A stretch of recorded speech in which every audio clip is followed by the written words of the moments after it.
Mertuaku ingin meracuniku dan putraku demi warisanku, tetapi suamiku membelaku.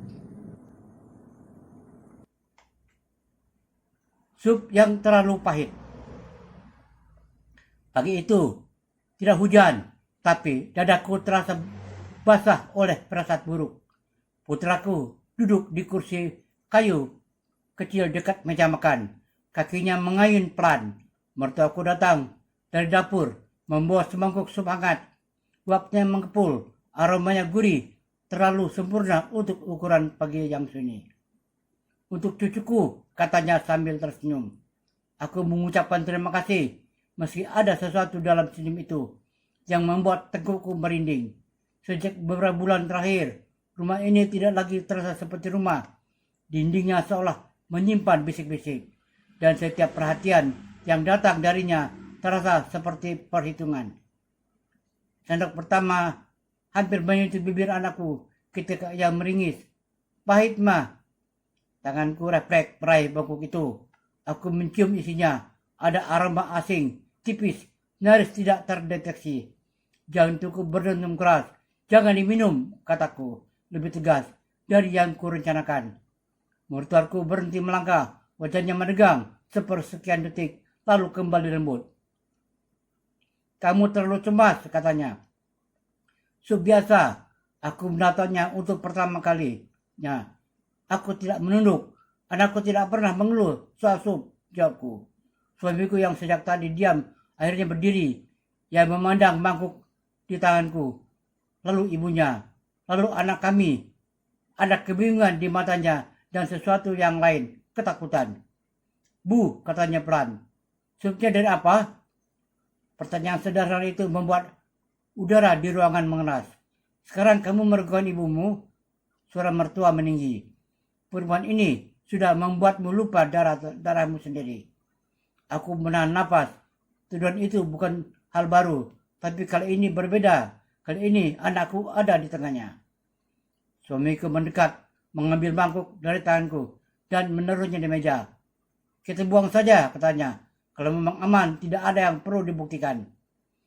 Wajah ibunya mengucat, dan saat itu aku tahu. Ini bukan tentang sup. Ini tentang warisan. Dan tentang siapa yang harus disingkirkan agar dia jatuh ke tangan yang benar. Aku menggenggam tangan anakku erat-erat. Di rumah itu, untuk pertama kalinya, aku merasa sedang bertahan hidup. Warisan yang membuat iri. Urusan itu datang 3 bulan sebelum sup yang pahit. Ayahku meninggal tanpa drama. Tidak ada perebutan dan pemakaman. Tidak ada suara tinggi. Semua tampak tertib, rapi seperti hidupnya. Namun ketertiban itu berubah menjadi bisikan panjang ketika notaris membacakan surat wasiat. Semua atas namaku. Rumah tua di pinggir kota. Tanah kebun yang luasnya lebih dari cukup untuk membuat orang lain merasa kekurangan. Dan sejumlah simpanan yang ayahku kumpulkan dengan hidup sederhana. Mertuaku duduk tak jauh dariku hari itu. Ia tersenyum, menepuk bahuku, memanggilku anak. Tetapi matanya berhenti terlalu lama pada map coklat di tangan notaris. Sejak hari itu ia berubah. Ia mulai menghitung berapa harga tanah, berapa nilai rumah, berapa lama kami bisa menyimpannya tanpa menjual, dan menyebutnya semua dengan kata keluarga, tapi selalu berhenti sebelum kata milikmu. Kamu kan istri, katanya suatu sore sambil mengaduk teh. Harta istri, ya harta suami. Harta suami, ya harta keluarga. Aku diam. Diamku dianggap setuju. Tak lama kemudian, ia mulai menyarankan hal-hal kecil, menjual sebagian tanah untuk usaha keluarga, mengatasnamakan rumah agar aman, menitipkan simpanan supaya tidak habis oleh perempuan. Aku menolak dengan sopan. Dan sejak itulah aku menjadi menantu yang berubah di matanya. Ia mulai sering menangis di depan suamiku, mengeluh bahwa aku tidak hormat, bahwa aku pelit, bahwa aku lupa siapa yang melahirkannya. Kalau bukan karena aku, kamu tidak akan punya istri, katanya pada suamiku. suatu malam. Cukup keras agar aku mendengar. Aku mendengar segalanya dan aku mulai memahami warisan tidak hanya mewariskan harta, tapi juga keserakahan yang lain. Ibu dan menantu. Pertengkaran itu akhirnya meledak di dapur. Aku sedang mencuci piring ketika mertua masuk tanpa mengetuk.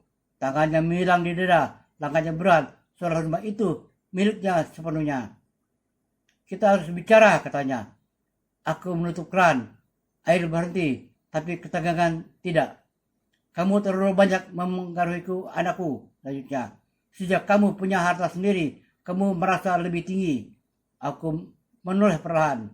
Saya hanya menjaga apa yang ayah saya titipkan. Itu ego, potongnya cepat. Kalau kamu benar-benar istri yang baik, kamu tahu tempatmu. Aku tertawa kecil, bukan karena lucu, tapi karena akhirnya aku lelah takut. Tempat saya adalah melindungi anak saya, kataku. Dan ia termasuk dari siapapun. Wajahnya mengeras. Kamu menuduhku, bisiknya. Sebelum aku menjawab, suamiku masuk. Ia mendengar kalimat terakhir. Aku melihat baunya menegang. Plek-plek lama seorang anak. Ibu hanya ingin yang terbaik, katanya ragu. Aku menatapnya untuk pertama kalinya. Aku tidak menahan air mata. Yang terbaik menurut siapa? Tanyaku. Kalau aku diam, anak kita hampir keracunan. Kalau aku bicara, aku dianggap durhaka. Ibunya langsung menangis. Tangis yang terlatih. Tangis yang selalu berhasil. Lihat, katanya pada suamiku. Ibu ini dianggap monster. Suamiku berdiri di tengah. Di antara perempuan yang melahirkannya dan perempuan yang melahirkan anaknya. Aku melihat wajahnya retak. Dan aku sadar. Itu bukan lagi pertengkaran rumah tangga. Itu adalah perang posisi. Siapa yang akan dia bela akan kehilangan yang lain. Pilihan seorang suami. Suamiku tidak memilih. Itulah yang paling menyakitkan. Malam-malam setelah pertengkaran di dapur dipenuhi diam yang berat. Dia tetap pulang ke rumah. Tetap makan bersama kami. Tetap mencium kening anaknya sebelum tidur. Tapi matanya sering kosong. Seolah ada suara lain di kepalanya yang terus berbicara. Ibunya tidak berhenti. Setiap hari ada bisikan baru tentang aku yang berubah sejak punya uang. Tentang aku yang pasti akan meninggalkannya suatu hari. Tentang anak kami yang lebih mirip keluargaku daripada keluarganya. Aku mendengarkan dari balik pintu. Dari nada suara yang diturunkan setengah. Dan kalimat yang sengaja diucapkan saat aku lewat. Aku memilih diam. Bukan karena kalah. Tetapi karena aku mengumpulkan kebenaran. Titik balik itu datang pada suatu sore. Saat aku pulang lebih cepat dari biasanya. Putraku tergeletak lemas di sofa. Wajahnya pucat. Bibirnya kering. Di meja ada segelas susu setengah habis. Ibu bilang ini vitamin. Katanya pelan ketika aku mendekat. Tanganku gemetar. Aku mencium gelas itu. Ada bau sambar yang sama. Bau yang pernah ada di sup. Aku tidak berteriak. Aku tidak menangis. Aku menggendong anakku membawa dia ke kamar. Lalu menelepon suamiku. Pulang sekarang, kataku singkat. Kalau kamu masih menganggap aku istrimu. Ia datang dengan wajah panik. Ketika aku menunjukkan gelas itu.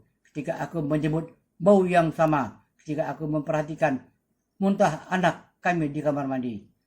Sesuatu ini di dalam dirinya runtuh. Ibu tidak mungkin, katanya, hampir memohon. Bukan padaku, pada keyakinannya sendiri. Aku menatapnya lama.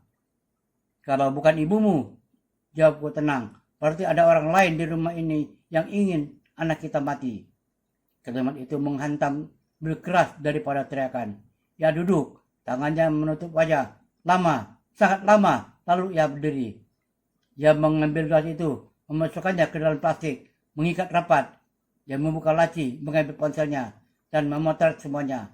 Gelas, susu, muntahan, wajah anak kami yang masih lemah. Untuk pertama kalinya, ia tidak bertanya pada ibunya. Ia masuk ke kamar ibunya dan menutup pintu di belakangnya.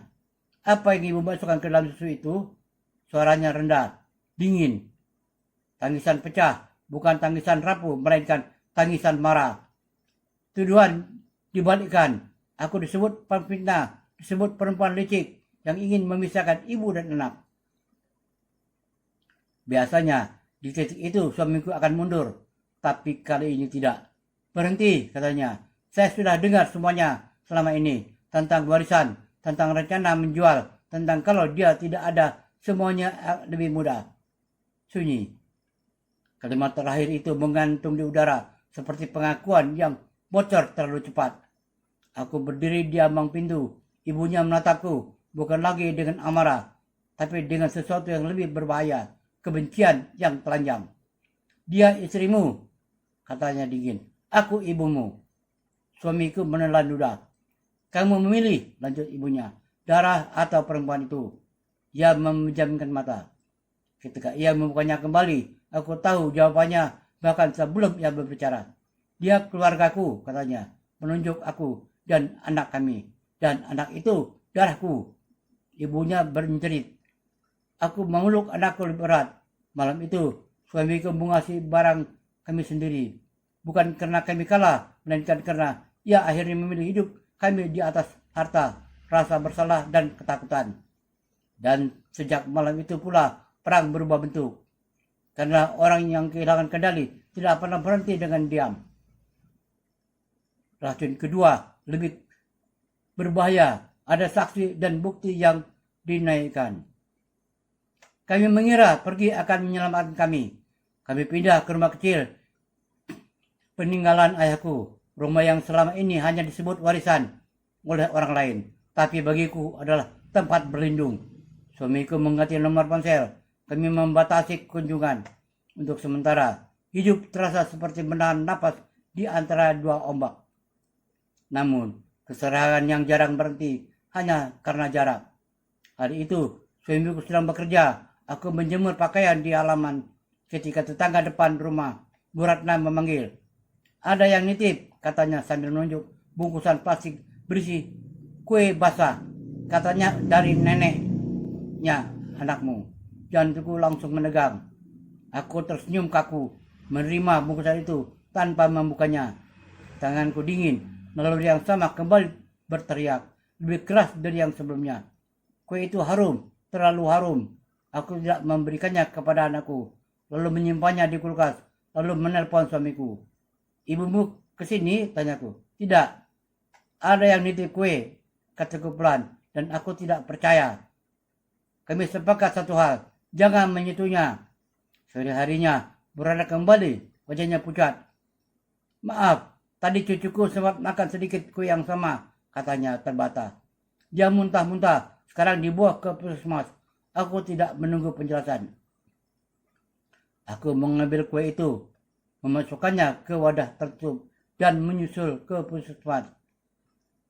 Anak beratnya selamat. Dokter mengatakan ada zat berbahaya dalam jumlah kecil, tidak mematikan, tapi cukup untuk membuat anak lemas dan muntah hebat.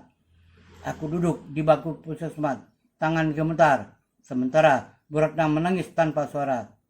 Yang nitip bilang, lanjutnya Liri, kalau kamu pasti senang, katanya, itu hak keluarga. Karena itu menusuk lebih dalam daripada racun apapun. Suamiku datang dengan wajah pucat. Untuk pertama kalinya, ia tidak ragu, tidak menawar kenyataan, tidak membela siapapun, melainkan kita lapor, kata sikat. Malam itu, kami membicarakan semuanya, gelas, susu, kue, dan pesan-pesan lama, rekaman suara yang tanpa disengaja tersimpan, kalimat tentang warisan, tentang menghilangkan hambatan, tentang betapa lebih mudah hidup tanpa aku. Tidak ada teriakan saat polisi datang ke rumah ibunya. Hanya tatapan kosong. Ia masih mencoba tersenyum, masih mencoba memutar cerita. Tapi kali ini ada saksi, ada korban lain, ada bukti. Dan yang paling menyaksikan baginya, anaknya sendiri berdiri di samping perempuan yang ingin ia singkirkan. Ketika ia dibawa pergi, ia menatap suamiku lama. Kamu akan menyesal, katanya pelan. Suamiku menggenggam tanganku lebih kuat. Mungkin, jawabnya, tapi anakku akan hidup. Malam itu, aku menangis untuk pertama kalinya. Bukan karena takut, bahkan karena sadar. Kejahatan yang gagal pun tetap kejahatan. Dan perang ini belum benar-benar selesai. Kebenaran yang dibuka. Keluarga besar berkumpul bukan karena rindu. Mereka datang karena kabar menyebar lebih cepat daripada kebenaran. Ruang tamu rumah paman tertua penuh oleh wajah-wajah yang selama ini netral atau pura-pura netral. Ada yang menatap dengan iba, ada yang dengan curiga, ada pula yang sejak awal memutuskan siapa yang salah. Mertuaku duduk di kursi tengah, rapih, tenang, seolah ia adalah korban dari anak durhaka dan menantu serakah. Ini semua salah paham, katanya membuka pembicaraan. Suaranya lembut, nyaris tidak bijak. Aku hanya ingin menjaga harta keluarga. Aku mendengar desahan setuju. Suamiku berdiri, tangannya dingin, tapi suaranya tidak. Urusan itu bukan harta keluarga, katanya. Itu peninggalan ayah istriku, sah atas namanya. Beberapa kepala menoleh, bisik-bisik muncul. Ibu tidak pernah bermaksud mencelakai siapapun, lanjutnya. Tapi ada bukti dan ada anak yang hampir jadi korban. Mertuaku tersenyum tipis. Anak-anak mudah sakit, kamu tahu itu.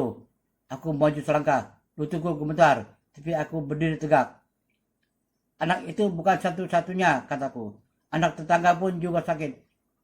Dari kue yang sama. Ruangan menjadi sunyi. Bu Ratna yang duduk di sudut mengangguk pelan. Matanya sembab. Dia tidak berkata apa-apa. Kehadirannya sudah cukup. Salah satu bibi menghela napas. Kalau begitu, siapa yang nitip kue? Semata tertuju pada satu orang. Mertuaku menggeleng cepat. Fitnah. Suamiku mengeluarkan ponsel yang memutar rekaman suara pesan mama. Tanpa sengaja tersimpan. Suara ibunya sendiri terdengar jelas. Kalau dia tidak ada, semua ini beres. Tanah itu bisa kembali ke keluarga. Tidak ada racun dalam kalimat itu. Tidak ada niat. Tangis pecah. Bukan dari masalah rasa bersalah, melainkan dari amarah yang ketahuan. Kamu menjebakku, teriak mertua. Kamu lebih percaya perempuan itu daripada ibumu sendiri. Suamiku tidak membalas teriakan. Saya percaya pada apa yang saya lihat, katanya. Dan pada siapa yang hancur saya kuburkan. Kata kuburkan membuat beberapa orang menunduk. Tekanan datang dari segala arah. Ada yang meminta damai, ada yang menyarankan jalan keluarga. Ada pula yang memintaku mengalah demi nama baik. Aku menggeleng. Kalau hari ini saya diam, kataku pelan. Besok mungkin giliran anak saya benar-benar tidak bangun. Sunyi kembali turun. Mertuaku akhirnya bicara lagi. Suaranya lelah, retak. Aku hanya ingin jaminan, katanya. Aku tua, aku takut ditinggalkan. Takut tidak punya apa-apa. Itu pengakuan. Tapi bukan tentang racun, hanya tentang alasan. Dan untuk pertama kalinya, keluarga besar melihatnya bukan sebagai ibu yang dizalimi, melainkan sebagai manusia yang memilih cara paling salah untuk mengamankan masa depannya. Keputusan belum diumumkan malam itu, tapi satu hal berubah selamanya. Tidak ada lagi yang berani mengatakan itu hanya urusan rumah tangga kecil.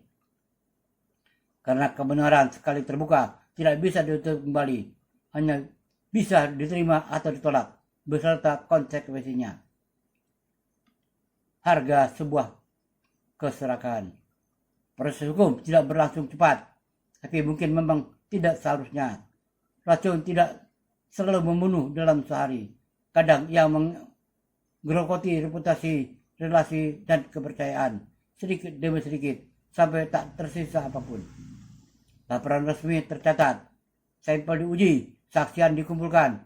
Nama mertua disebut dalam dokumen-dokumen yang dingin. Tanpa emosi, tanpa gelar ibu. Keluarga besar terbelah.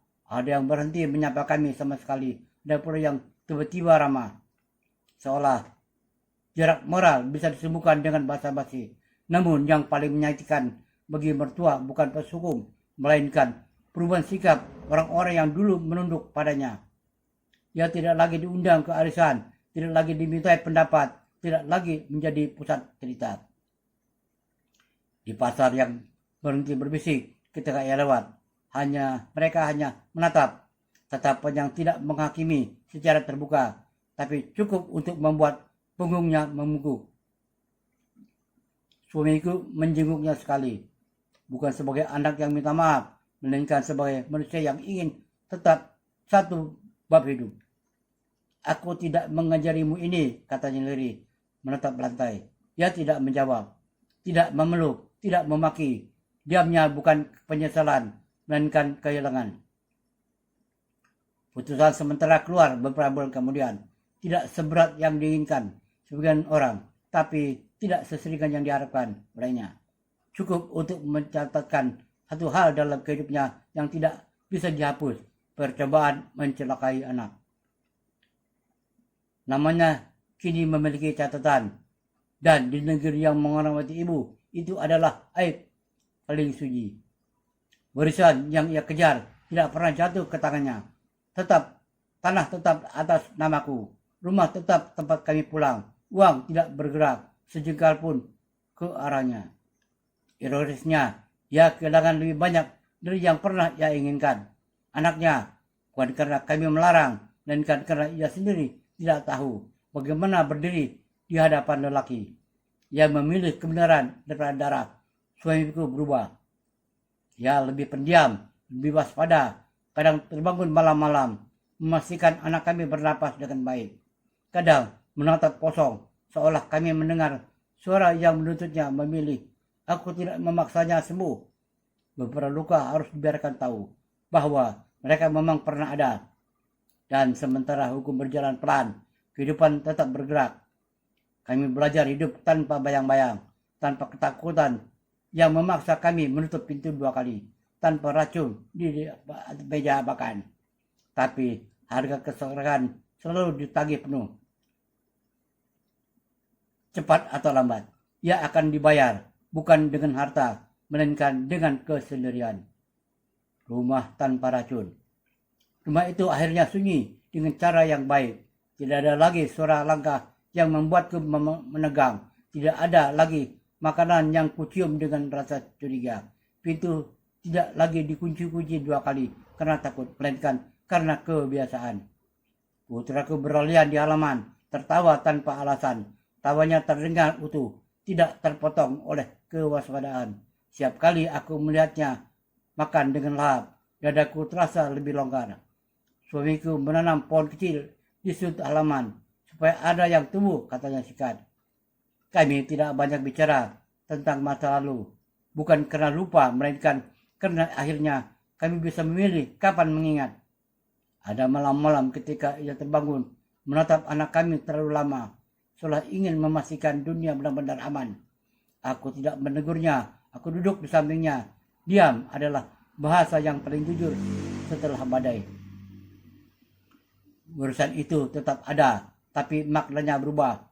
Bukan lagi tanah, rumah atau uang, melainkan keputusan ayahku untuk mempercayaiku, keberanian suamiku untuk berdiri ketika paling sulit, dan pilihanku untuk tidak menyerahkan keselamatan aku demi rasa hormat yang salah tempat.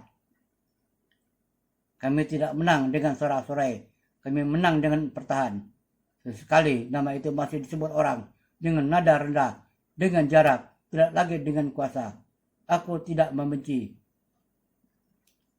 Membenci akan membuat racun tinggal lebih lama di dalam diriku.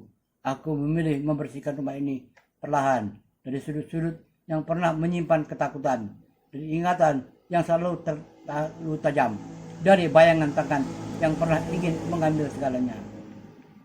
Suatu sore, saat matahari condong ke barat, suamiku memandang kami, aku dan anak kami, lalu berkata pelan, "Terima kasih karena tidak menyerah." Aku tersenyum. "Terima kasih karena memilih," jawabku. "Rumah ini tidak sempurna, kami juga tidak, tapi tidak ada lagi racun di meja makan.